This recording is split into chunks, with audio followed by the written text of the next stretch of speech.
थे कि भगवान को नहीं मानते थे, क्योंकि भगवान को जानते नहीं। दो चीजें होती है, भक्ति और ज्ञान। भक्ति में क्या होता है?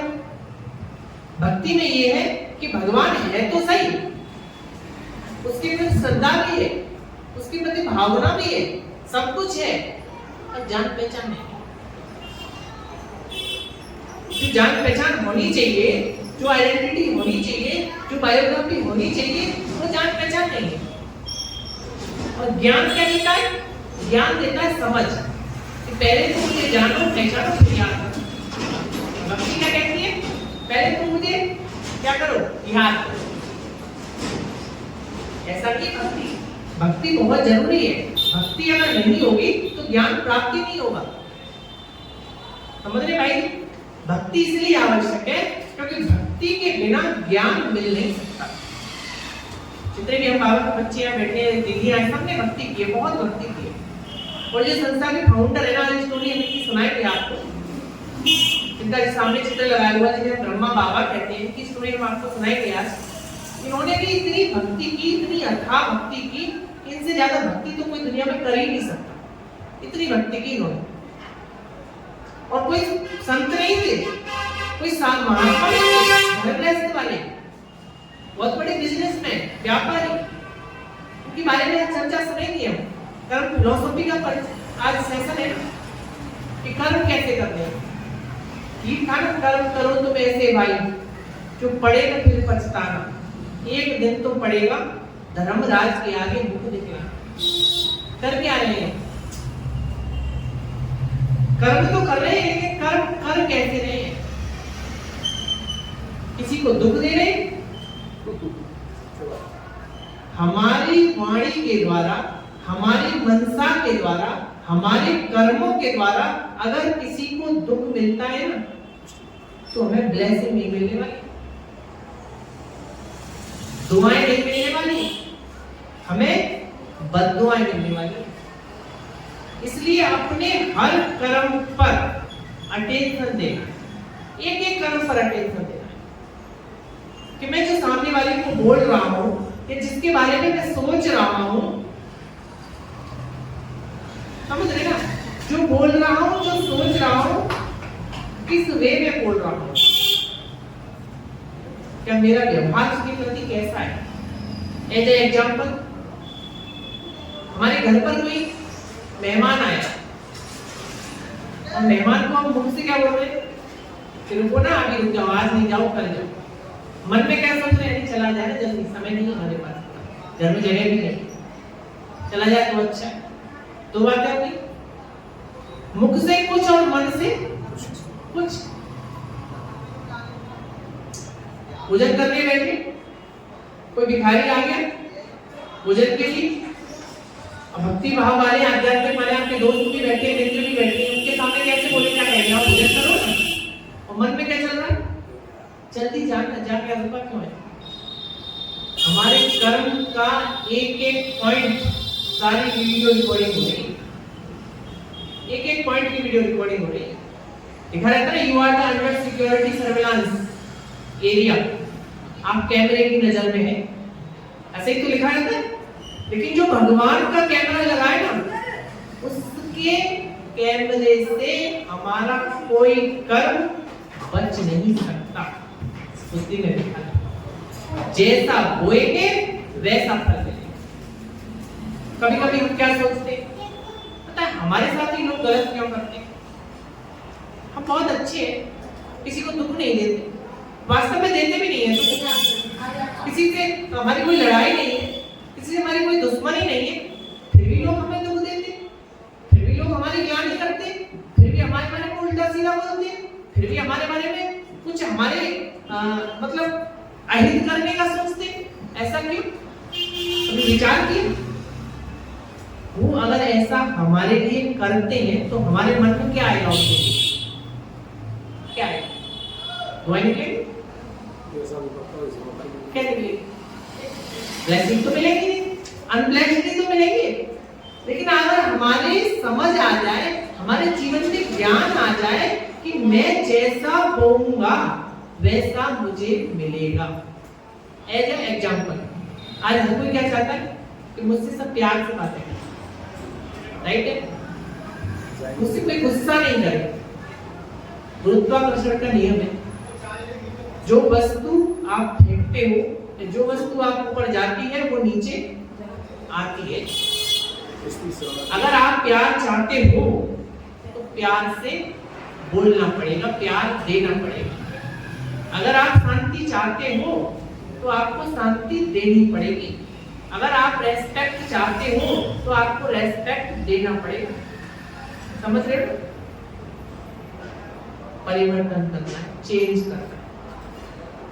जो सेशन चला है ना आप सब लोगों के लिए, परिवर्तन के लिए, केवल कथा नहीं चल रही, चेंज करने के लिए। एज एग्जाम्पल एक स्टोरी सुनाते हैं आपको, आज मैं सुनी एक स्टोरी, बहुत अच्छी कर्म फिलोसॉफी। एक बहुत बड़े कार्डियोलॉजिस्ट थे, डॉक्टर, बहुत बड़े डॉक्टर अमेरिका के। तो वो एक घटना बता रहे, और घटना सुनेंगे आप, कर्मों की फिलोसॉफी की घटना है। उन्होंने जो घटना बताई, एक व्यक्ति था, उसका नाम मुझे याद नहीं, और वो बहुत दुखी था, बहुत परेशान था, इतना दुखी था, इतना परेशान था कि वो अपने जीवन से निराश हो गया। और उसने, वो रहता था 10वें फ्लोर पर, अमेरिका में 10वें फ्लोर पर रहता था। निराश हताश होकर के उसने अपने आप को सुसाइड करने का निर्णय ले लिया। और सुसाइड में पत्र भी लिखा, उसने लेटर भी लिखा कि मैं अपने जीवन से परेशान हूँ, दुखी हूँ, अशांत हूँ, चिंता ग्रसित हूँ, इसलिए मैं अपनी जीवन लीला समाप्त कर रहा हूँ। मेरी मौत का जिम्मेवार कोई नहीं है, मैं खुद हूँ। पत्र लिख करके वो 10 मंजिल से कूद गया, तो मर गया। अब उसकी मौत कैसे हुई? कैसे हुई मौत उसकी? गिरने से, कूदने से। लेकिन मालूम है पोस्टमार्टम रिपोर्ट में क्या है? उसकी मौत गिरने से नहीं हुई, उसकी मौत हुई है गोली लगने से। वो गिरा 10वीं मंजिल से, मृत्यु हो गई इसकी, और मृत्यु हो गई तो पोस्टमार्टम की रिपोर्ट में आया कि उसकी मृत्यु हुई है गोली लगने से। गोली लगने से मृत्यु हुई है तो वहां की तो सीबीआई बहुत हाईटेक है ना, वो तो खोजबीन करेगी ना कि गोली लगने से कैसे मृत्यु हुई। तो जब सीबीआई जांच कराई गई तो पता लगाया कि 8वें फ्लोर पे एक बुजुर्ग दाम्पत्य यानी युगल रहते हैं, और उन दोनों में हो रहा है आपस में झगड़ा, और झगड़ा हो रहा है तो झगड़े में उसने, जो बुजुर्ग था, अपनी पत्नी के लिए उसने गोली निकाली है, बंदूक निकाली, और वो बंदूक मार दी। पत्नी को तो लगी नहीं, और उसको जाके लग गई, जो 10th फ्लोर से गिर रहा है, 10th फ्लोर से गिर रहा है। जैसे मृत्यु तब होगी और नीचे गिरेगा तब होगी ना, और पहले इसकी मृत्यु हुई गिरने से पहले, गोली लगने से पहले, क्योंकि 8वें फ्लोर पर, 9 फ्लोर पे वो, 9th फ्लोर पे वो रहते थे, युगल दंपति जो थे। 8वें फ्लोर पर जाल था, मतलब नीचे गिरे ही ना, गिरे भी तो जाल पे रुके फिर नीचे गिरे, तो वहां से तो मौत होना असंभव था गिर के।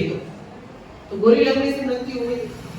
अब फिर जांच करी गई, भाई तुमने गोली क्यों मारी? तो उसने कहा कि मैंने गोली नहीं मारी, मेरे पास तो खाली रिवाल्वर होती है, जो बंदूक होती है वो खाली होती है। मेरी तो इस पत्नी से, अपनी पत्नी से हर रोज लड़ाई होती रहती है, तो मैं तो जानबूझ करके खाली रिवाल्वर रखता हूँ, मतलब खाली गोली रखता हूँ, तो इसको धमकाता रहता हूँ। पत्नी ने भी यही बात बोली। समझना कहां स्टोरी क्या कर रही है?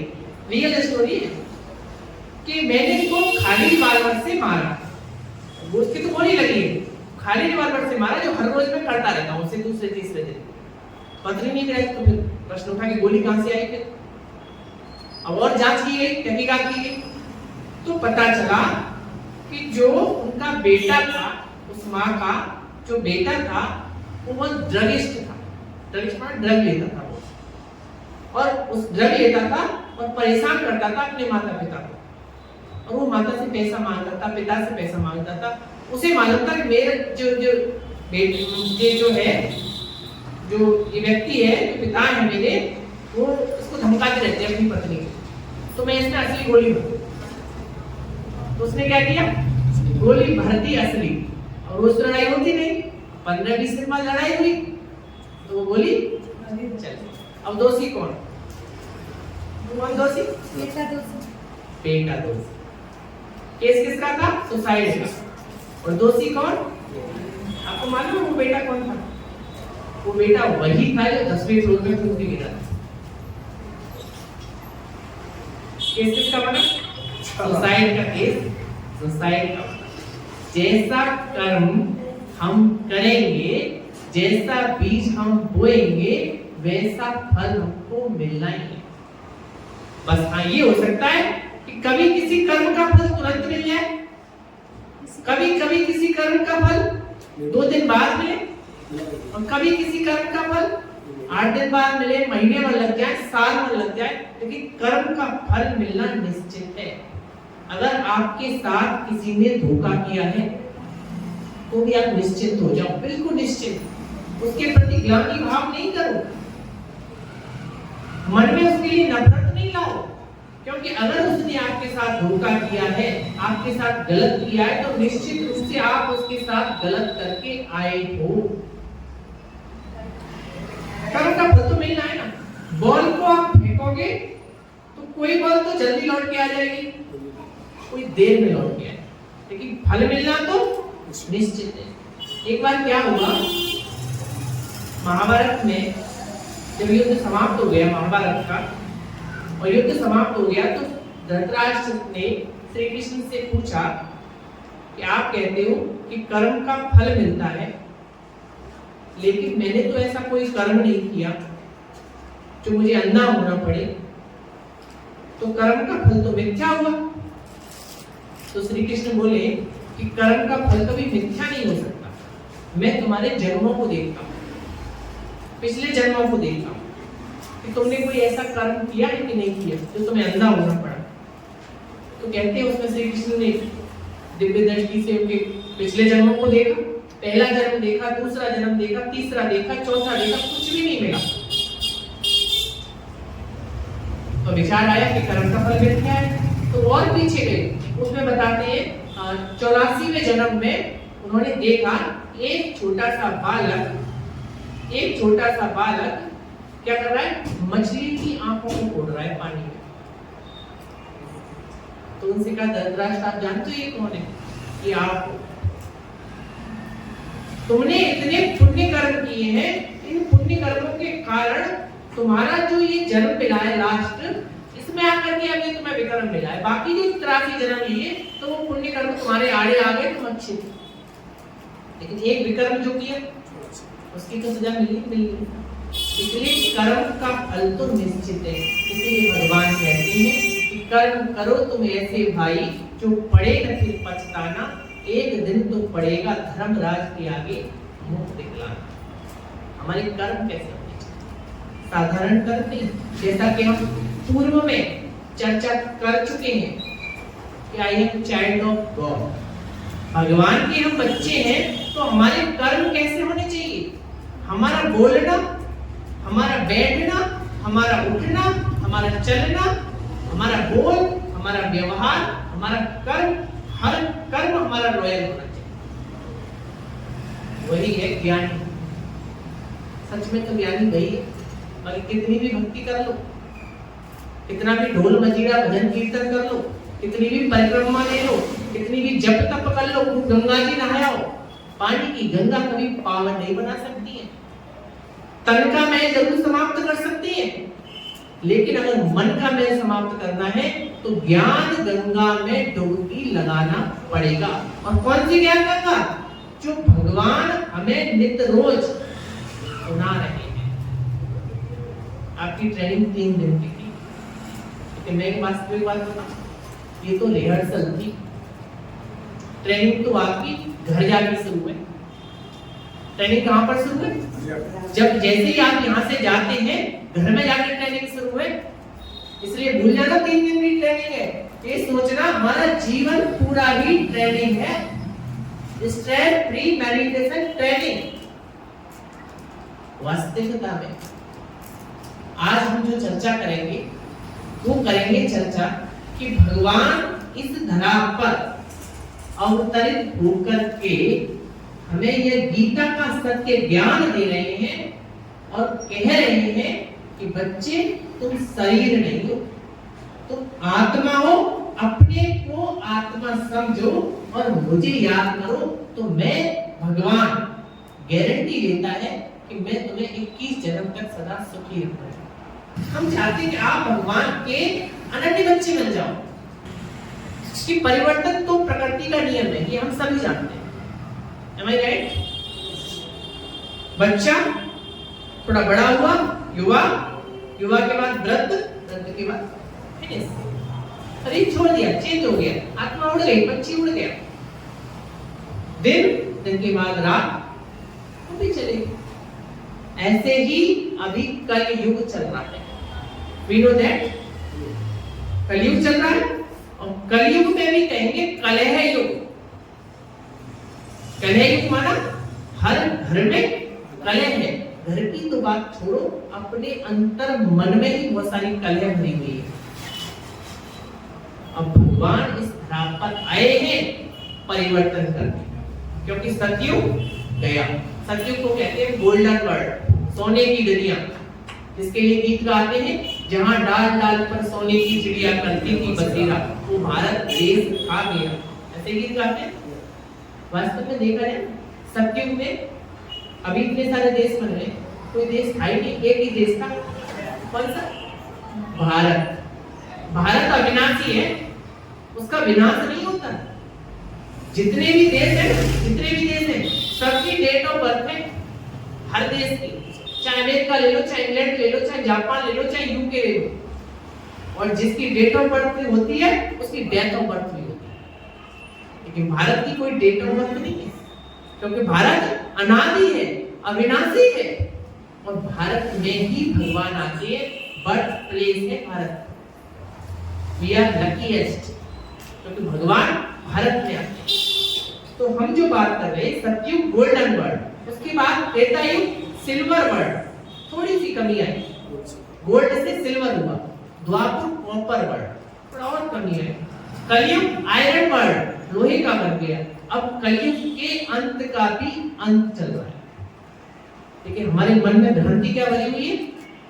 शास्त्रों में तो लिखा है कि कलयुग तो अभी लाखों वर्ष पड़े। Am I right? लेकिन विचार करो, जब छोटा बच्चा पढ़ता है, कोई किताब उसने पढ़ी है, कोई चीज उसने पढ़ी, अब उसको पढ़े 50 वर्ष बाद, तो वो साल कम होंगे नहीं होंगे? होंगे नहीं होंगे? शास्त्र कब बने? काफी वर्षों को। कब लेके गए? काफी वर्षों को। आज हम पढ़ रहे हैं उन बातों को, तो वर्ष कम नहीं होंगे क्या? और हम उन्हीं बातों को पढ़ रहे हैं। बुद्धि का तो यूज करना पड़ेगा ना। तो कलयुग अभी बच्चा नहीं है, कलयुग थोड़ा सा बचा। ये पुरानी कलयुगी दुनिया अब रसाता जाने वाली है और सतयुगी दुनिया बाहर लाने वाली है। अभी देखो वर्तमान समय इतने धर्म के कार्य हो रहे हैं, भागवत हो रही, सप्ताहें हो रही, कथाएं हो रही, लोग परिक्रमा देने जा रहे, जप कर रहे, तप कर रहे, दान कर रहे, पुण्य कर रहे, तीर्थ कर रहे, सब कुछ कर रहे, लेकिन फिर भी क्या है? इतनी हाहाकार, इतना भ्रष्टाचार, इतना पापाचार, इतना अत्याचार।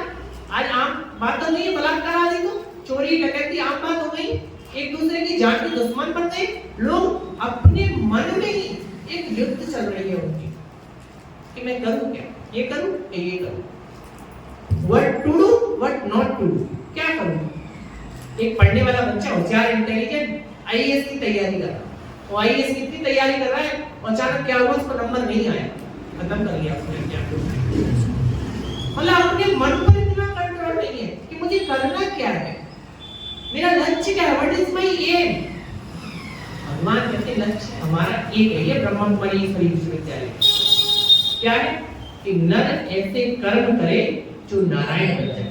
देखो ना ये चित्र कितना सुंदर लग रहा है। और नारी ऐसे कर्म करे जो लक्ष्मी बन जाए। तो बनना चाहेंगे ऐसा? लक्ष्मी नारायण बनना चाहेंगे? देवी देवता बनना चाहेंगे?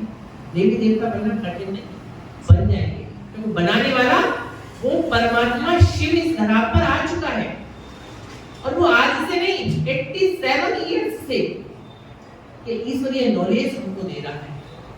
वो कह रहे हैं बाबा हम बच्चों से, आत्माओं से, मेरे प्यारे बच्चों अब वक्त बहुत कम है, अब समय बहुत कम है, बहुत गई थोड़ी रही और थोड़ी भी बीती जाए।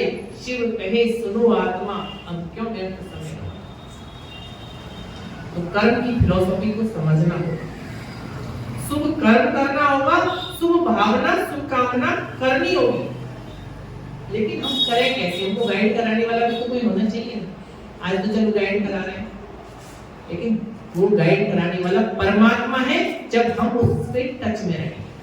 अब जान पहचान सबकी हुई है, कोई कह नहीं सकता कि मैं परमात्मा का सत्य परिचय नहीं मालूम, रास्ता भी मालूम पड़ गया, जाओ ऊपर जाके परम धाम में बैठ के उससे बातें करो, कोई खर्चा नहीं है, नो ट्रैवलिंग, जाओ उड़ गए आसमान में, परम धाम में पहुंच गए, बैठ के उससे बातें करो। सारे के लिए आप योग की कमेंट्री कर सकते हो, कुछ आपको टॉपिक टिप्स दे रहे तो उससे भी कर सकते हो, बस सबसे क्या करना है, उससे प्यार बढ़ाना। अब बात आती है कि भगवान के जो कर्तव्य हैं वो क्या है। आप ये चित्र देख रहे हैं सामने,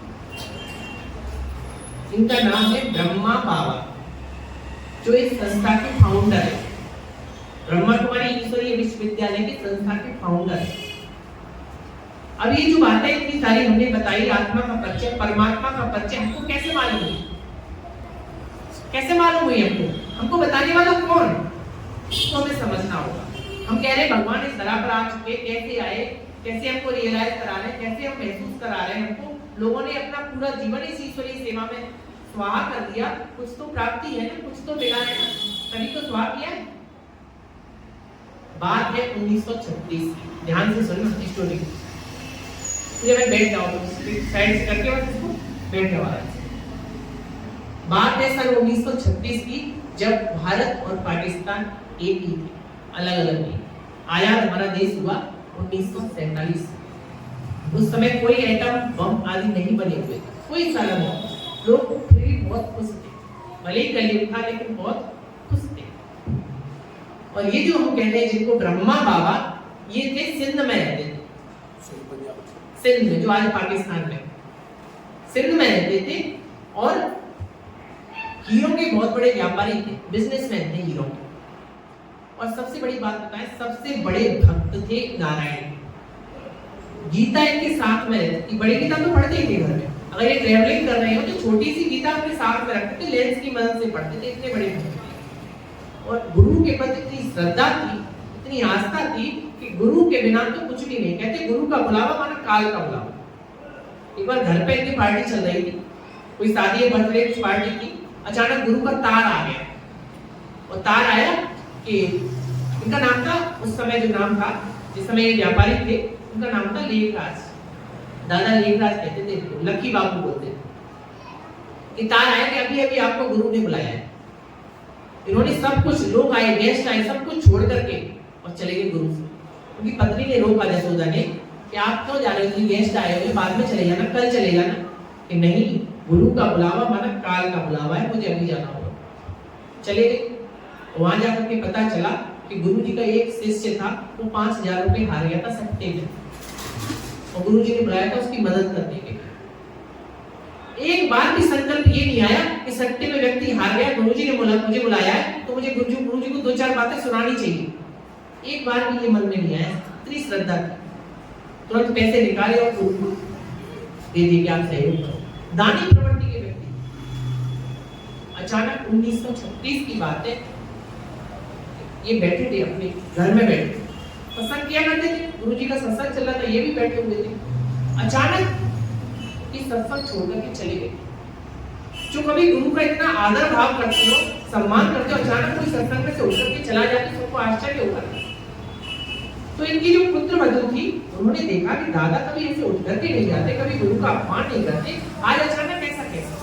और जाकर के सीधे ही अपने कमरे में चले गए और कमरे में चढ़ के वहां जाकर के बैठ गए। पीछे पीछे इनके पुत्र वधू की जंगले में से जाके खिड़की में से क्या देखती है कि सारा जो कमरा है वो प्रकाशमान हो गया है। जैसा परमधाम का दृश्य है ना, लाल प्रकाश, ऐसा पूरा कमरा प्रकाश से भर गया है, लाल प्रकाश से भर गया और प्रकाश से भर गया है। और एक साथ ज्योति, जो परमात्मा शिव जिनको हम कहते हैं, उस ज्योति सामने दिखाई दे रही है, पॉइंट ऑफ लाइट। और एक बात वो ज्योति के मुख से निकल रही, ज्योति से प्रकट हो रही है कि निजानंद स्वरूपम शिवोहम शिवोहम। ज्ञान स्वरूपम शिवोहम शिवोहम, प्रकाश स्वरूपम शिवोहम शिवोहम, ये 3 शब्द लिखे और इनकी आंखों से अश्रुधारा बह रही है। दादा लेखनाथ से इनकी आंखों से अश्रुधारा बह रही है और इतना तेज है, इन्होंने कहा बस बंद करो, मैं सहन नहीं कर सकता। अचानक उधर से गायब हुआ। ये वहां से कमरे में से दौड़ते कमरे को खोलते हुए सीधे गुरुजी के चरणों में आके गिर गए। गुरुजी आज तो आपकी कृपा से मुझे दिव्य साक्षात्कार हो गया। और गुरुजी इन सब बातों से अनभिज्ञ है, मुझे कुछ पता ही नहीं। और गुरु ने कहा कि लड़की, ये तेरे ही कोई पुण्य कर्मों का फल है, इसमें मेरी कोई कृपा व आशीर्वाद नहीं। उसके बाद इनका जो उनको वैराग्य हो गया। हीरो का जो व्यापार करते थे उन्हें वो कंकड़ नजर आने लगे। हीरे क्या नजर आने लगे? कंकड़ नजर आने लगे। और ये दादा जो एकांत में अपना सिमरन करने लगे, एकांत ध्यान में ज्यादा रखते, तो अचानक ये साक्षात्कार हुआ। पेड़ के नीचे बैठे थे एकांत में, साक्षात्कार हुआ कि दुनिया सारी खत्म हो रही है। बड़े बड़े एटम बम एक देश दूसरे देश पर छोड़ रहा है, लोग एक दूसरे की जान के दुश्मन बन रहे हैं। इतना भयंकर भयंकर दृश्य। आप उस वीडियो को देखना अच्छे से, तो ग्रुप में भेजिए, उसको अच्छे से देखना। परिवर्तन, महापरिवर्तन, तब अच्छे से समझ में आएगा। तो वो साक्षात्कार उनको होने लगे, तो उन्होंने कहा कि बंद करो, ये दृश्य मैं नहीं देख सकता। फिर क्या साक्षात्कार हुआ? वो दृश्य खत्म और साक्षात्कार हुआ देवताओं का, श्री कृष्ण का। देवताएं आ रहे हैं धरती पर और एक नई राजधानी बन रही है, कैपिटल बन रही है, स्वर्ग बनना है, सत्य की दुनिया बन रही है। उनको ये दृश्य बहुत अच्छा लगा। इनको बताया तब तुम कृष्ण, तुम ही कृष्ण। अब इन्होंने कहा मैं साधारण सा व्यक्ति, हीरो का व्यापारी, मैं कृष्ण कैसे हो सकता हूं? जैसा कि हम सभी जानते हैं, हमारा लक्ष्य देवी देवता बनना। आपको मालूम है देवी देवता कहाँ है? कौन है देवी देवता? देवी देवता हमारे पूर्वज हैं। और हम सभी जानते हैं आत्मा आज इस शरीर में पार्ट जा रही है, कल जाके दूसरे शरीर में पार्ट जाएगी। कि जितनी भी देवात्मा है ना, सभी आज मनुष्य आत्मा बन गए। सभी क्या बन गए? सतयुग में कौन थे? देवी देवता थे। अब कौन से देवी देवता है? भगवान छटनी कर रहा है, तुम कौन से देवता थे, तुम कौन से देवता थे, अब दोबारा पढ़ाई करो फिर देवता बनो। देवता ऐसे थोड़ी ना बन जाएंगे। मनुष्य से देवता बनने के लिए क्या करना पड़ेगा? पढ़ाई पढ़नी पड़ेगी ना। जो भगवान पढ़ा रहे हैं, तो भगवान परमात्मा शिव बाबा परम धाम से आकर के इस साधारण तन में यहाँ पर आके बैठ जाते। आत्मा यहाँ रहती, शिव बाबा आए और यहाँ पर आकर के बैठे, और इनके मुख से जो वाणी निकली वो बन गई मुरली। इसको हम कहते हैं ईश्वरीय महावाक्य, जो हम नित्य रोज सुनते हैं। ये वाणी किसकी है? भगवान की वाणी है। क्योंकि तो भगवान जन्म नहीं लेता, उसका जन्म गर्भ से नहीं होता, उसका दिव्य काया में प्रवेश करता है, पर काया प्लेस।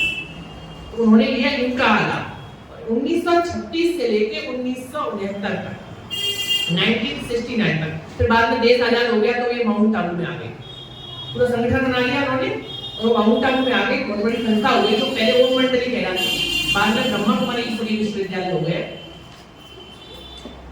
आज ये कारोबार अभी तक चल रहा है। उसके बाद दादी जी जो थी हमारी, जो गुंजार दादी थी, उनके तन में भगवान का दिव्य अवतरण होता था। उसके बाद ये ईश्वरीय महावाक्य सुने, और इन ईश्वरीय महावाक्यों में एक एक शिक्षा मिलती है कि अपने जीवन को कैसे परिवर्तन करना है। ये दुनिया, कलयुग तो गया, कलयुग है दुनिया वालों के लिए, और हमारे लिए है ये संगम।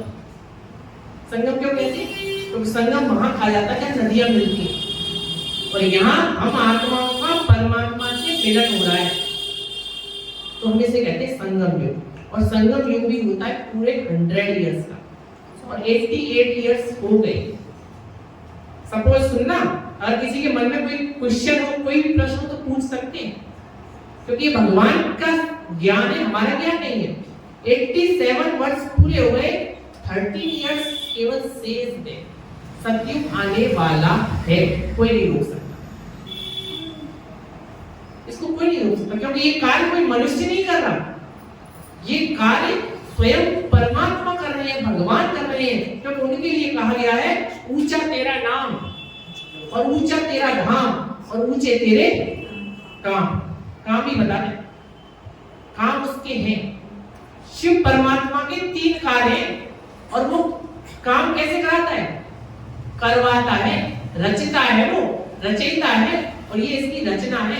उनके लिए कहा जाता है तीनों देवा करे एक की सेवा। तो परमात्मा शिव बाबा इनके द्वारा कार्य करा रहा है। इसको बोलते हैं GOD, गॉड। जी माना जनरेटर, ब्रह्मा द्वारा स्थापना और विष्णु द्वारा ऑपरेटर, पालना और शंकर के द्वारा डिस्ट्रक्शन, विनाश। तो विनाश तो खड़ा है सामने। ब्रह्मा का कार्य और शंकर का कार्य वर्तमान समय चल रहा है। कैसे चल रहा है? कि शिव बाबा ब्रह्मा के द्वारा हम सभी बच्चों को, और बच्चे ब्रह्मा कुमार और कुमारी, कैसे ब्रह्मा कुमार कुमारी? बोलो। क्योंकि हम ब्रह्मा के बच्चे हैं। सृष्टि किसने रची? ब्रह्मा ने। और हम सब ब्रह्मा के कौन हैं? बच्चे। कुमारी और कुमार तो कौन हुए? ब्रह्मा कुमार कुमारी। ब्रह्मा कुमार कुमारी में ऊपर से थोड़ी क्या करें, सारी दुनिया ब्रह्मा कुमार कुमारी। बस समझने का अंतर है। हमने अपने नाम क्या है टाइटल लगा रखा है, अंतर तो सिर्फ इतना है ना। और जो दुनिया में उन्होंने टाइटल नहीं लगा रखा। तो ब्रह्मा कुमार कुमारी बच्चे बनाते हैं ब्रह्मा के द्वारा, जिसे पक्के ब्राह्मण बनाते हैं, सच्चे ब्राह्मण। ब्रह्मा के जो बच्चे हैं ना वो ब्राह्मण कहलाते हैं। कलयुग में जन्मे जाते सभी शूद्र। कैसे? कर्म से। अगर एक शूद्र के अच्छे हैं, बहुत दुआएं देने वाले हैं, उसके व्यवहार अच्छा है, उसका बोल अच्छा है, तो वो शूद्र नहीं है, वो ब्राह्मण है। और अगर एक वास्तव में जाति का ब्राह्मण, उसके कर्म अगर अच्छे नहीं है, वो मांस खाता है, मदिरा का सेवन करता है, उल्टे सीधे काम करता है, वो ब्राह्मण नहीं है, वो शूद्र है। समझना इस चीज को। तो हम सब कौन है? ब्राह्मण। किसके बच्चे? ब्रह्मा के बच्चे। शिव बाबा ने ब्रह्मा द्वारा हम सब ब्राह्मणों को रचा है। आज से हम बच्चे बन गए, राइट है? बच्चे तो 2 दिन पहले ही बन गए थे और आज क्लियर हो गए कि हम बच्चे ब्रह्मा कुमार कुमारी अब क्या स्थापन करने वाले? स्वर्ग का गेट खोलने वाले। वो स्थापन करने वाले जिसके लिए अभी हम गीत गा रहे थे, जहाँ डाल डाल पर सोने की चिड़िया करती थी बसेरा, वो भारत देश था मेरा। ऐसी स्वर्णिम सुंदर दुनिया अब आने वाली है।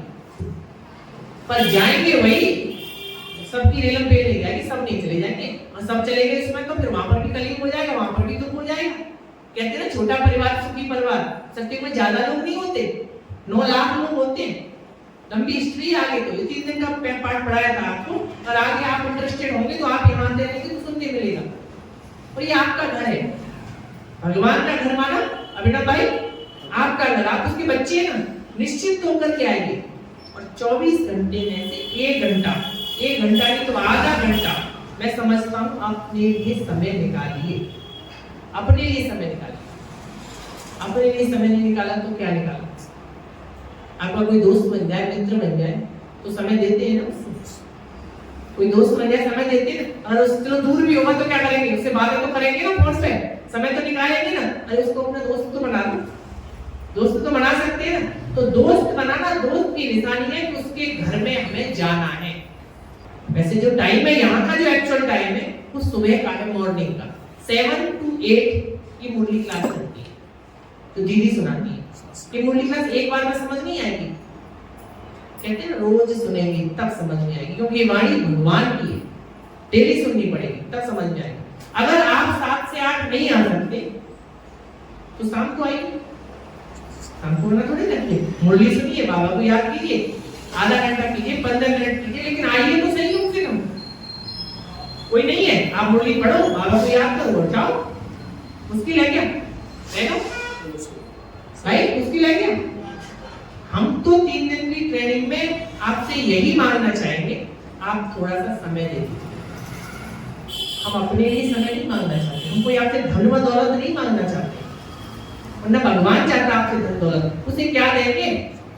वो तो खुद दाता है, खुद दाता है। एक बार क्या हुआ, नैनीताल जी थे, वो बहुत बड़े दानी थे, बहुत बड़े दानी थे, और वो दान करते थे तो क्या करते थे, जब दान करते थे तो हाथों को ऐसे कर लेते थे और आंखों को नीचे कर लेते थे। उनका ये दान का जो कार्य था, एक्टिविटीज थी, बात धीमे धीमे धीमे पहुंची कबीरदास की, सूरदास जी के पास ऋषियों के लिए कि ऐसी देवी देव जो कित सीखे हो सेन, ऐसी देवी देव जो कित सीखे हो सेन, ज्यों ज्यों कर ऊंचो करो त्यों तो नीचे ने।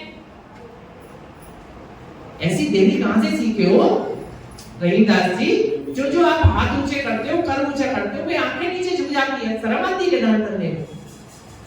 तो उन्होंने बड़ा अच्छा उत्तर दिया कि देनहार कोई और है, देवत है जो नित रेन, लोग भ्रम हमारो करे तासु नीचे दे। तो क्या दे सकेंगे हम उसे? दे सकते हैं क्या उसको? उसे आपका धन दौलत नहीं चाहिए, उसे चाहिए आपका घंटा, समय का घंटा, और वो भी भगवान के लिए नहीं, अपनी उन्नति के लिए। अगर जीवन में वास्तव में कुछ पाना चाहते हैं तो 3 दिन की ट्रेनिंग नहीं अपनाओ भाई। 1 घंटा कम से कम 24 घंटे से 1 घंटा नहीं निकाल सकते तो आधा घंटा। अगर परिस्थिति बस नहीं आ सकते तो ये जो बाबा की मुरली है ना, इसका मुरली तो 4 पेज की है, ऐसे 4 पेज की पढ़े तो बहुत अच्छा, इतना तो समय निकल आता है, ज्यादा टाइम नहीं लगता, 15 मिनट। ये मोबाइल पर भी अवेलेबल है, आप इसको पढ़ सकते हैं, घर पर भी पढ़ सकते हैं, लेकिन पढ़ना जरूर है। ये गिफ्ट आप बाबा को देकर के जाना, तब होगा आपका आना सार्थक। और जब आवश्यकता है वर्तमान समय बाबा से कनेक्ट होने की, क्योंकि ये संगम थोड़ा सा समय रह गया, 12-13 वर्ष रह गए, ये दुनिया रसाता जा रही है, नई सत्ययुगी दुनिया आने वाली है। तो सत्ययुगी दुनिया में जाना है तो शिव बाबा शंकर के द्वारा विनाश का कार्य लेकर आ रहे हैं। शंकर के लिए क्या कहते हैं? तीसरा नेत्र खुला और विनाश वाला प्रज्वलित हुई, अब दुनिया खत्म। अब कोई शंकर जी ऊपर से प्रकट नहीं होंगे, प्रकट है और आंख खुल गई और पूरा खत्म। समझना इस चीज को, सूक्ष्म रूप से कार्य चल रहा है शंकर का, दिख नहीं रहा। आप चारों तरफ नजर उठा के देखो, देखो नजर उठा के क्या हो रहा है दुनिया में, क्या हो रहा है? हाहाकार हो रहा है, अत्याचार हो रहा है, लोग मर रहे हैं, एक दूसरे की जान के दुश्मन है, ये विनाशी तो है। तो दूसरी तरफ स्थापना का कार्य चल रहा है। जैसे कि एक पिता एक अपने घर में रह रहा है, और घर में रह रहा है और घर भी कैसा है? टूटा फूटा, इसमें पानी की बारिश भी आती है, धूप भी आती है, सब कुछ आता है। तो पिता का कर्तव्य बनता है कि वो नया घर बनाए। पिता नया घर बना रहा है, बच्चे उसमें जो रह रहे हैं उनको उस टूटे हुए घर में दुख नहीं है। क्यों नहीं है दुख? क्योंकि पिता नया घर बना रहा है, नया चल रहा है ना, कार्य वर्क प्रोग्रेस चल रहा है, उनको दुख नहीं, उन्हें खुश है कि हमारा नया घर बन रहा है। इसलिए भले ही हम इस कलयुगी पुरानी दुख भरी दुनिया में रह रहे हैं, लेकिन बुद्धि में बिठा लो कि भगवान हमारे लिए स्वर्ग स्थापन कर रहा है, हमें उस स्वर्ग में जाना है, हमें उस सत्ययुगी दुनिया में जाना है। सत्ययुगी दुनिया में जाना है तो कुछ तो करना पड़ेगा। वो आईएएस बनने के लिए 18 घंटे की पढ़ाई पढ़ते हैं, वो भी कितने वर्ष की थी? 30 वर्ष की नौकरी होती है, 30 वर्ष तक तो नौकरी लगती है उनकी। आईएएस बनने के लिए 30 वर्ष तो लग जाते हैं कम से कम, और 30 वर्ष का 60 वर्ष में रिटायर्ड हो जाते हैं। पूरे 18 घंटे पढ़ाई पढ़नी पड़ती है, तब जाके आईएएस बनते हैं। और ये पढ़ाई आपने 1 घंटा भी पढ़ ली ना, मात्र 1 घंटा आपने अगर ये पढ़ाई पढ़ ली तो निश्चित रूप से आप स्वर्ग में जाने के हकदार बन जाएंगे। आज बाबा की मुरली में एक ही बात थी कि ब्राह्मण जीवन का फाउंडेशन और सफलता का आधार है निश्चय।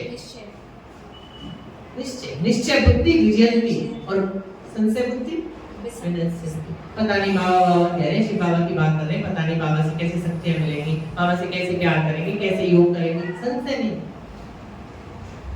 नहीं। अगर बाबा से कुछ आपको चाहिए तो बाबा से मांगना नहीं, याद रखना, बाबा से मांगना नहीं, बाबा को कहना, बाबा मैं ये जो कार्य कर रही हूँ वो हो गया। समझ गए ना? मांगने का तरीका समझ गए? भिखारी वाली स्टाइल नहीं, बेगर वाली स्टाइल नहीं। परीक्षा में मेरे नंबर 80% आ रहे हैं, ऐसे नहीं कि परीक्षा में मुझे पास करवा दो, परीक्षा में 80% नंबर दिलवा दो, ऐसे नहीं। आ रहे हैं पर निश्चय, समझ रहे ना? कर्म और निश्चय दोनों चीज तो आपको उसकी पावर मिलेगी।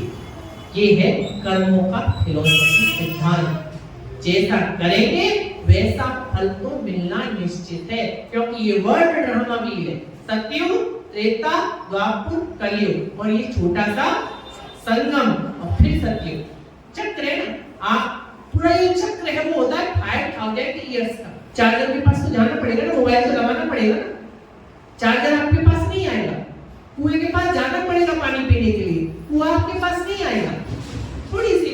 करनी पड़ेगी, थोड़ी सी मेहनत प्राप्ति हो जाता है। इसलिए कहा जाता है हाथ कार्य दिल यार्डे, हाथों से कार्य करो, दिल से उस परमात्मा को याद करो, तो जीवन में सफलता ही सफलता मिलेगी ही मिलेगी। कर्म का सिद्धांत है, आज से ही पक्का कर लेना। क्या पक्का कर लेना? कि मुझे कर्म जो करने हैं वो सबको सुख देने वाले कर्म करने, कभी किसी को दुख नहीं देना। किसी ने एक प्रश्न पूछा, अगर किसी ने हमारे साथ गलत किया है, बहुत गलत किया है, तो क्या हम उस पर लीगल केस नहीं करें? अभिनव भाई क्या कहा, बताओ, करना चाहिए? किसी ने हमारे साथ लीगल मतलब गलत काम किया, बहुत गलत किया, तो हमें उसके साथ लीगल केस करना चाहिए, जो कोर्ट का केस होता है उसकी बात करें। बोलो नहीं, और बोलो नहीं वाले कौन है वो बोलो, करने वाले कौन है? नहीं करना चाहिए। किसने आपकी जमीन हड़प ली? किसी की हड़प कराई नहीं, तुम्हारी हड़प नहीं सुनते, करना पड़ेगा, केस करना पड़ेगा। लेकिन लीगल केस तो करो, लेकिन केस करना और नफरत करना दोनों में बहुत अंतर है। समझ रहे ना? किसी ने आपके साथ गलत किया तो केस किया लीगल, लेकिन नफरत रखना अंदर, दोनों में नफरत नहीं रखो। मैंने अब बहुत गड़बड़ कर ली है, केस किया वो चलो ठीक है, लीगल केस किया, लेकिन अब मैं कोई गड़बड़ नहीं करूंगा, अब इसके साथ कोई अपना कार्मिक अकाउंट नहीं बनाऊंगा। इस बात का ध्यान रखना, शुभ भावना रखनी है, शुभ कामना रखनी है, प्रेम देना है, लेकिन गलत नहीं करना।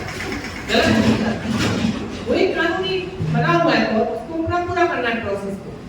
कोई क्या होता है, केस नहीं करता, चलो केस नहीं किया, लेकिन मन में क्या भावना बढ़ेगी, इसने मेरी जमीन हड़प ली, इसने मेरे साथ ये गलत किया, नेगेटिव भावना को तो और ज्यादा बुरा हो गया। समझ रहे ना आप?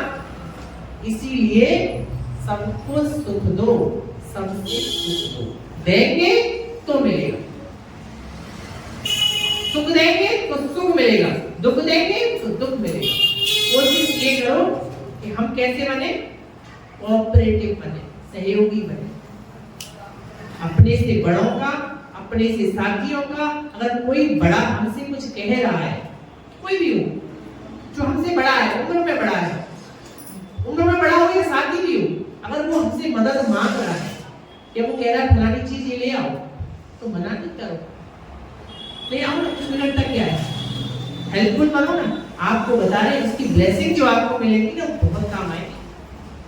सारे परिवार में 4-5 लोग रहते हैं एक परिवार में, एक समय ऐसा आता है तो चारों लोगों की जो तनख्वाह है ना, जो सैलरी है ना, पूरे कमाई, उनके जीवन भर की कमाई उस एक व्यक्ति की जो परिवार में रहा स्थिति को, परिस्थिति को ठीक नहीं कर सकती। लेकिन अगर ब्लेसिंग कमाई होगी, दुआएं कमाई होगी, तो निश्चित रूप से दुआएं ही काम आएंगी, निश्चित रूप से दुआएं काम आएंगी। हमारी कर्म पर, हमारी एक्टिविटीज पर एक एक बात पर हमें ध्यान देना है। अगर हैप्पी और हेल्दी लाइफ चाहिए, सब चाहते हैं हैप्पी और हेल्दी लाइफ, तो सोचना भी उसी प्रकार से पड़ेगा, ऐसे ही सोचना पड़ेगा। जो हमारे मन में 85% वेस्ट थॉट आ रहे हैं, उन पर स्टॉप लगाना। लगा सकते हैं स्टॉप? नहीं लगा सकते, लगा सकते, कौन कौन लगा सकते? स्टॉप बात समझ रहे हो? स्टॉप का मतलब हुआ जैसे मैं और ये बैठे, ये मेरे बारे में, मैं इसके सामने बैठा, ये मेरे बारे में कुछ ना सोचे और मैं इसके बारे में ना सोचूं, ऐसा हो सकता है? सामने बैठे हो सकता है ना भाई? वेस्ट थॉट को आप स्टॉप नहीं कर सकते, लेकिन उसका दूसरा रास्ता है। क्या रास्ता है? स्टॉप नहीं कर सकते लेकिन चेंज कर सकते। समझ रहे? जैसे कोई टॉपिक पे बात कर रहे हैं, कोई टॉपिक पे बात कर रहे हैं, टॉपिक को स्टॉप नहीं करके, चलो मुख से चलो स्टॉप कर भी दिया, वाणी से नहीं बोला, लेकिन मन में चल रहा है, तो आप मन के संकल्पों को स्टॉप नहीं कर सकते, लेकिन चेंज कर सकते। चेंज क्या करना है? नेगेटिव को पॉजिटिव में चेंज करना है। अगर वेस्ट थॉट चल रहे हैं तो वेस्ट को बेस्ट, अंतर थोड़ा ज्यादा नहीं, वेस्ट टू बेस्ट चेंज करना। बहुत सरल तरीका चेंज करने का, पर इस पर वर्क करना पड़ेगा। सबसे वर्क क्या करने का तरीका क्या है? डायरी में पेन लें और सोचे, विचार करें कि मैं सबसे ज्यादा गलत किसके बारे में सोचता हूँ या सोचती हूँ, यानी मेरा दुश्मन कौन है। पहले तो ये सोचें और दुश्मन को अपने सामने लाएं, विजुलाइज करें। मेडिटेशन में भी कर सकते हैं भाई, मेडिटेशन में भी ऐसा करें। जिसने आपके साथ बहुत ज्यादा गलत किया उसको अपने सामने इमर्ज करो, सामने इमर्ज करो। आपके अंदर इतनी हिम्मत तो है नहीं कि आप जाएं उससे जाकर के माफी मांगे या फिर उसको माफ कर दें, इतनी हिम्मत तो है नहीं, क्योंकि आत्मा वीकनेस है ना, आत्मा पावरलेस है ना, कमजोर है ना। लेकिन उसको इमर्ज तो कर सकते हैं, उसका चेहरा तो सामने ला सकते हैं और ला करके उसकी जितनी कमियां है ना जो आपने डायरी में लिखी है उतनी ही विशेषताएं है, उसकी इतनी विशेषता है। तो आपने अगर 50 कमियां लिखी तो 50 विशेषताएं उसकी लिखो। और उसने आपके साथ गलत किया है तो आप उससे बोलो, जब इमर्ज करो, योग में बिठा के सामने इमर्ज तो कर सकते हैं। इमर्ज माना लाइट का फरिश्ता स्वरूप, वो वहां से आया और उसका स्वरूप कैसा बन गया? फरिश्ता। फरिश्ता तो है, शरीर नहीं है। कैसा वाला? हड्डी मांस वाला शरीर नहीं है। कौन सा शरीर है? लाइट वाला। और उससे जो बातें हैं वो बातें करो। देख भाई, तूने मेरे साथ ये किया और मैंने तेरे साथ ऐसा किया। आज से इन बातों को अपनी यही स्टॉप कर। आज से मैं तेरे बारे में एक भी व्यर्थ संकल्प नहीं करूंगा और मैं तुझसे, मुझसे जो गलती हुई है आज से मैं तुझसे माफी मांगता हूं। और मुझसे जो गलती हुई है, मुझसे जो गलती हुई है मैं माफी मांगता हूं और तुझसे जो गलती हुई है ये मैं माफ करता हूं। आज के बाद तेरा और मेरा कार्मिक अकाउंट बंद, क्लोज। हो सकता है अभी मेडिटेशन करेंगे उसमें यही काम करना है। अभी थोड़ी देर बाद मेडिटेशन जो करेंगे, कमेंट्री जो करेंगे, उसमें विजुलाइज करना है, विजुलाइज करना है और विजुलाइज करने के बाद उससे बातें करनी है। बातें करने के बाद ऐसा अनुभव करना है कि भगवान की शक्तिशाली किरणें हम दोनों पर पड़ रही है और हमारे सारे मन के मैल, सारे मन की गंदगी सब समाप्त हो गई। पीस आ गई, लव आ गया, प्योरिटी आ गई। ये तो चाहिए, ऐसा हम कर सकते हैं। 3 दिन से हमें ये सारे ज्ञान सुन रहे हैं, मैं समझता हूँ अच्छा तो लग रहा हो। ऐसा तो नहीं है कि हम जो आपसे आस रख रहे हैं, हम जो उम्मीद रख रहे हैं आपसे, क्योंकि आप हम पे तो आप हमारे आत्मिक भाई हो, चाहे बहन हो या भाई हो। मैं तो यही कहूँगा कि आत्मिक भाई हो। देखो, आत्मिक भान में रहने से दृष्टि हमारी खराब नहीं होती, समझ रहे ना। अगर बहन और भाई का रिलेशन है तो पवित्र दुनिया का, लेकिन कभी कभी इस रिश्ते में भी दृष्टि खराब हो जाती है, समझ रहे। लेकिन अगर भाई भाई का रिश्ता होगा तो हो सकती है दृष्टि खराब। मैं पढ़ता था बचपन में, छोटेपन में हमारा टीचर कहता था, अभी तो बाबा का इतना सुंदर ज्ञान मिल गया तो सब समझ में आ गया। वो कहता था ऐसा समझो, सामने जो बहन है ना उसका गला नहीं, उसके गले पर, उसके जो सिर पर अपनी बहन का गला रखो। फिर देखो कैसी भावना शुद्ध होती है, कैसी पवित्र होती है। या फिर तुम्हारा भाई है, भाई के प्रति भावना गलत हो रही है तो उसके लिए रखो ये मेरा भाई है, अब सिर पे ऐसा रखो जैसे मेरा भाई है। लेकिन बाबा ने तो हमें इतना ऊंचा ज्ञान दे दिया कि शरीरों को तो भूल ही जाओ, आत्मा समझो। देह नहीं मैं आत्मा हूँ, मैं जन्म जन्म ज्योति हूँ, मैं सीप नहीं मैं मोती हूँ, मैं सीप नहीं मैं मोती। वेरी रिस्की है। इन आंखों से हमें वो देखना है जो हमारे हित में है, जो भगवान हमसे चाहता है। इन कानों से हमें वो सुनना है जो भगवान हमको सुना रहा है। इस मुख से हमें वो बोलना है, भगवान का संदेश ही सुनाना है, पॉजिटिव ही सुनाना है। इन हाथ पैरों से हमें वो कर्म करने हैं जिससे हमें ब्लेसिंग मिले, जिससे हमें दुआएं मिले। और ये सारा कंट्रोलर जो है ना वो यहाँ पर बैठ करके करती है आत्मा। आत्मा राजा है, तो ये सब इसकी कर्मेंद्रिय कर्मचारी। एक राजा होता है ना, राजा राज्य करता है तो शाम को दरबार लगाता है राजा। अच्छा तुम बताओ मंत्री जी, आज बताओ क्या चल रहा है। राजा क्या करता है? मंत्री से आप बताओ राज्य कारोबार कैसा चल रहा है। तो मंत्री उसे बताएगा, साहब फलानी जगह ऐसा हुआ, फलानी जगह ऐसा हुआ, उसने ऐसा किया, उसको ये दंड मिलना चाहिए, उसको ऐसा मिलना, इनाम मिलना चाहिए। क्या अपनी कभी दरबार लगाई रात को? सोने से पूर्व अपनी दरबार जरूर लगा। कैसे दरबार लगानी? मैं आत्मा राजा यहाँ पर, और सुबह जब मैं उठी, सुबह से लेके रात्रि तक मैंने क्या क्या देखा, क्या क्या सुना और क्या क्या मुझसे बोला, वो सब नोट कर। और आंखों से मेरी दृष्टि खराब हुई, मैंने कुछ गलत देख लिया। अच्छा, सोशल मीडिया बहुत है और सोशल मीडिया पे न चाहते हुए भी एडल्ट सीन आ जाते हैं। आप चाहते नहीं है देखना, लेकिन आपने देखा और मन में भर गया। अब मन में से कैसे निकलेगा? कैसे निकलेगा? गंदगी भरने में देर थोड़ी ना लगती। इसलिए इन आंखों से जो देखते हो, मोबाइल को जब चलाते हो तो सबसे पहले उसको सकारात्मक दो। मोबाइल जितना यूजफुल है ना उतना हार्मफुल भी है। मोबाइल हमारे अंदर तक भरता है, केवल देखने तक ही सीमित नहीं है, अंदर तक जाता है हमारे। उसको सकाश दो। मैं सुन रहा था एक भाई बता रहे थे माउंट आबू से भाई, मोबाइल को सकाश दो कि मोबाइल में जितनी भी चीजें है ना वो सब अच्छी चीजें हैं, पॉजिटिव चीजें हैं, और मैं जो देखूंगा वो सब पॉजिटिव ही देखूंगा, नेगेटिव एक भी नहीं देखूंगा। जैसा करेंगे वैसा भरेंगे। एक बार क्या हुआ, एक मनुष्य उसने देखा बाघ। क्या देखा? बाघ। किससे देखा? आंखों से, जहां लगे हुए आम के पेड़ और जिस पे लगे हुए आम सुंदर सुंदर। आंखों ने देखा और जीभ में आया पानी। वाह, कितना सुंदर है। फिर क्या हुआ? फिर क्या हुआ आगे? तोड़ने हाथ जाएंगे, लेकिन हाथ तो वहां जा नहीं सकते ना, इसलिए पैरों से वो गया चल के। पैरों से चल के गया। अब पैर तो क्या करेंगे? तोड़ नहीं सकते। हाथों ने आमों को तोड़ा, अब हाथ तो खा नहीं सकते। मुंह ने खाया, मुंह ने खाया। अचानक आया माली और डंडा लगाया पीठ पर। हाय पीठ, तेरा क्या कसूर? देखा किसने? खाया देखा किसने? दंड किसको मिलना चाहिए? और मिला किसको? कर्म फिलॉसफी गलत नहीं हो सकती। पीठ में मारा डंडा और आंखों में आया आंसू। देखा किसने? आंख ने। दंड भी आंख को ही मिलेगा। इसलिए ये पक्का करो आज से और अभी से।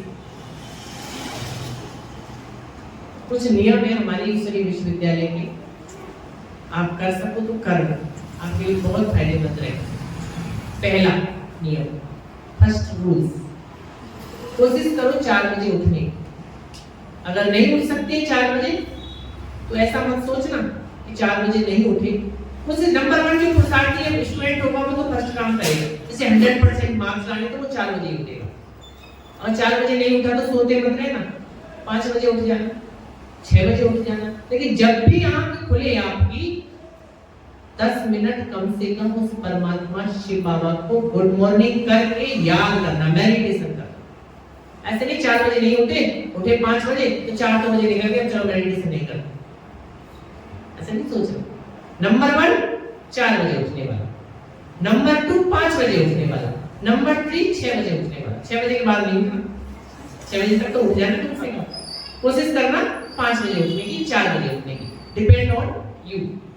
पढ़ना आपको है, हम तो बस मार्क बता रहे हैं, ये बता रहे हैं। नंबर आपको लाने, 100% लाने, 50% लाने या 33% में पास होना है, और डिवीजन लानी आपके ऊपर है ना। तो 4 बजे उठना और मेडिटेशन कमेंट्री लगा लेना, भेजिए ना आप को, उसको लगा लेना। और YouTube पर बहुत सारी है, शिवानी दीदी की लगा लेना, उषा दीदी की लगा लेना, सुंदर सुंदर कमेंट्री। शुरू में आप अभ्यास करना, उसके बाद अभ्यास नहीं करना, फिर तो आदत पड़ जाएगी। तो पहला हो गया योग और दूसरा हो गया मुरली। इसके बिना कुछ भी नहीं, इसके बिना कुछ भी नहीं। ये है आत्मा का भोजन, समझ रहे हैं? ये योग नहीं है, ये ज्ञान है, ये ईश्वरीय महावाक्य। इसको हम रोज सुनेंगे तो फिर उसको हम धारण करेंगे। आज नहीं तो कल, कल नहीं तो परसों। अगर सुनाई नहीं तो फिर क्या करेंगे? सुनाई तो फिर तो नहीं ना गाड़ी। इसलिए रोज सुनना, नियम बना लो। जैसे नियम बनाते थे भक्ति में कि जब तक मंदिर में लोटा नहीं चढ़ाएंगे, सूर्य देव को स्नान नहीं कराएंगे, तब तक हम भोजन नहीं करेंगे। ऐसे ही बनाते ना, कुछ नियम तो होने चाहिए, क्योंकि मानव जीवन की शोभा जो है ना वो नियम और संयम से है। पशु पक्षी की तरह से जीवन नहीं थी ना, कि मानव जीवन हमें ऐसे ही नहीं मिला। मानव जीवन माना हमें दिव्य कर्म करने। तो पहला नियम क्या? अमृत वेला। दूसरा नियम बाबा की मुरली। अब मुरली आप कहां सकते हैं, ये डिपेंड आपके ऊपर करता है। 100% नंबर लाने तो सेंटर पर सुबह 7 बजे। मैं तो आपको बस तरीका बता रहा हूं, अब आपको डिपेंड करना है कि आपको क्या करना है। 100% नंबर लाने, फर्स्ट डिवीजन में पास होना है तो 7 बजे से 8 बजे बाबा की मुरली सेंटर पर चलती है, उसको सुनना संगठन में। अगर आपको कम लाने नंबर 80% लाने तो माउंट आबू से डायरेक्ट मुरली आती है, डायरेक्ट लाइव 7 बजे वो मोबाइल पे लगा के सुन लो। और कम लाने 80% लाने और 50% कम लाने तो बाद में मुरली निकल जाए तब वीडियो सुन लो। और कम लाने तो दोपहर में जब भी टाइम मिले तब पढ़ लो भोजन के बाद। लेकिन मुरली का भोजन हमें रोज करना है। तीसरा क्या बात हो गई, एक तो अमृत वेले का योग, दूसरा मुरली, तीसरा है भोजन। भोजन का बड़ा महत्व है। कहते हैं जैसा खाएंगे अन्न और वैसा होगा मन, जैसा पिएंगे पानी वैसी होगी वाणी। हम जो भोजन करते हैं और जिसने जो भोजन बनाया है वो भोजन किन विचारों से बनाया है। घर में भोजन बना रहे हैं, बच्चे को भी पीटते जा रहे हैं, गुस्सा भी करते जा रहे हैं, और जो उसको खाएगा उसको गुस्सा आना ही आना पक्का। पहले तो हमारा भोजन जो है ना वो भोजन होना चाहिए जो देवताएं भोजन करते हैं।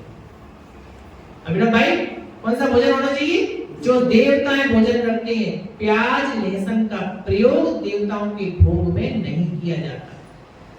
We know that? इसलिए हमें उसका प्रयोग नहीं करना है, उसको अशुद्ध कहा जाता है, क्या कहेंगे, तामसिक भोजन कहा जाता है। और हम देवताओं का भोजन होता है सात्विक। इसलिए भोजन जो करना है वो भोजन करता है जो देवताओं को कराते हैं, भोग लगाते हैं उनको। भोजन में ये सारी बातें। और भोजन जो करना है वो सबसे पहले भोजन जो बनाए अपने घर में एक सिस्टम बना सकते हैं कि भोजन जहां तक है जो माताएं बनाती है भोजन, तो उनको बोले कि पहला भोग जो है बाबा की थाली में लगा करके बाबा को स्वीकार कराए। रोटी सब्जी खाना जैसे बनाते हैं वो भोजन फिर भोजन नहीं रह जाता, वो क्या बन जाता है, ब्रह्मा भोजन बन जाता है। ब्रह्मा भोजन बन जाता है, उसको जो भी खाएगा उसका मन और बुद्धि पूरा घर ही सुख शांति से भरपूर हो जाएगा भोजन से। अब जो भाई लोग क्या करेंगे, भाई लोग तो कर नहीं सकते ना ऐसे, भाई लोग थोड़ी ना भोजन बनाते, लेकिन भाई लोग इतना कर सकते हैं जब उनके सामने थाली आए भोजन की, थाली तो आएगी ना भोजन की, उसमें बाबा को पहले भोग लगाए। इतना तो कर सकते हैं। माताएं मैंने तो चलो किचन में बना रही है भोजन तो बाबा की याद में बना सकती है, अब ऊपर जबरदस्ती तो करा नहीं सकते भाई लोग, तो कम से कम अपनी थाली में तो भोग लगा ले। तो भजन और भोजन और ये मुरली, भजन बना योग मुरली, ये 3 बातों का नियम पक्का कर लेना। आपको बता रहे हैं आपके जीवन में 100% सफलता आ जाएगी, क्योंकि समय बहुत कम है, अभी नहीं तो कभी नहीं। भगवान वरदान बांट रहे हैं अभी, फिर न कहना कि बताया नहीं, खुदा खुद लिख रहा है किस्मत अभी, फिर न कहना कि मिलवाया है। हमने अपना कर्तव्य पूरा किया। जब परिवर्तन होगा ना, सत्युग आएगा, आप कहेंगे हम 3 दिन सुनने गए, बाबा के घर में सुना, अच्छे से समझा, बाबा का परिचय भी सुना, अपना परिचय भी सुना, सब कुछ जान लिया, फिर भी हमने नजरअंदाज कर दिया, तो फिर बाद में पछताएंगे। जब परिवर्तन होगा फिर बाद में पछताएंगे, तो क्या जब चिड़िया चुग गई खेत। कोई कठिन बातें बताइए, कुछ कठिन त्याग बताया है क्या, घर बार छोड़ना बताया है क्या, कपड़े रंगना बताया है क्या? बहुत सहज और बहुत सरल। घर छोड़ना नहीं, घर का त्याग करना नहीं, कारोबार का त्याग करना नहीं, क्या करना है, सिर्फ और सिर्फ भगवान की याद मिक्स करनी है। जो भगवान कह रहा है कि अब उसकी सुनिए, न मन मत सुननी न पर मत सुननी, अब सिर्फ और सिर्फ श्रीमत सुननी है। श्रीमत एक ही की है, वो है श्रेष्ठ परमात्मा शिव बाबा की ही श्रीमत है। बाकी दुनिया में जितनी मत है वो सब झूठ मत है, असत्य मत है, जिसके लिए कहा जाता है सत्यम शिवम सुंदरम। समझे? Any question? कुछ पूछना? बन गए ना वर्ल्ड फैमिली के मेंबर्स? ठीक है, अभी हम योग करेंगे। टाइम अभी हो गया है, 7:30 बजने वाले हैं, थोड़ी देर में। हमारा जो डेली का टाइम है ना, जो डेली का हमारा जो टाइम है वो शाम का जो है ना, जो सेंटर का टाइम है, जितने भी सेंटर बने हुए पूरे भारत से, करीब भारत के अलावा विदेश में भी 140 देशों में है, वहां पर शाम का योग चलता है, मेडिटेशन चलता है। शाम को 6:30 से 7:30 बजे योग करते हैं। सुबह 3:30 से 4:45 और शाम को 6:30 से 7:30 और 7 बजे से 8 बजे तक होती है मॉर्निंग क्लास हर एक सेंटर का, ये नियम है। बाकी जो सेंटर की सेवाएं हैं, बाहर जाकर के जैसे गांव में जाते हैं सेवाएं करने, प्रोग्राम्स करते हैं, इन सब में बिजी रहते हैं। हमारा उद्देश्य बस यही है कि जन जन तक परमात्मा का ईश्वरीय संदेश पहुंच जाए। मैं इनसे कहूंगा कि वो आपको योग की कमेंट्री कराएंगे, जैसा कि हम रोज कर रहे हैं योग की कमेंट्री। और योग अब अपने आप करना भी सीखना है। अभी तो सहारे से चल रहे हैं ना योग में, मेडिटेशन में, धीमे धीमे सहारे से, उसके बाद फिर अपने आप योग करना है। उससे बाबा से जैसे ही हम प्यार बढ़ाएंगे तो योग हमारा ऑटोमेटिक लग जाएगा। ठीक है, ओम शांति।